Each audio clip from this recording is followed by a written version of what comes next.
আজ বানালাম পটলের পুর ভরা পটল বাহাদুরি। তো কিভাবে করলাম সেটাই তোমাদেরকে দেখাবো। আগে পটলের ভেতরে পুরগুলো সব বার করে নিলাম, নিয়ে এবারে ওই পুরগুলো ভাজবো।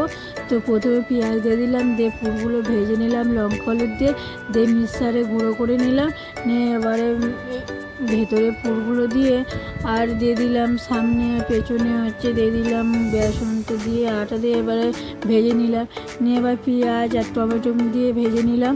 নিয়ে লঙ্কা হলুদ আদা জিরে বাটা দিয়ে দিলাম, দিয়ে ভালো করে কষিয়ে হালকা জল দিয়ে আবার কষতে থাকবো। কষা হয়ে গেলে এবারে দিয়ে দেবো টক দই আর চিনি। তো ভালো করে ফের কষিয়ে নিয়ে এবার দিয়ে দেবো জল। তো দিয়ে এবার পটলগুলো দিয়ে এবার ঢাকা দিয়ে দেবো। আর এইদিকে দিয়ে দেবো পোস্ত আর চালমগজ দিয়ে ভালো করে বেটে নেবো। নিয়ে এবারে ওটা দিয়ে দেবো, দিয়ে নেড়ে চেড়ে নিয়ে গরম মশলা দেবো। দিয়ে এবারে আমার রেডি। এইটা রুটির সাথে কিংবা গরম ভাতের সাথে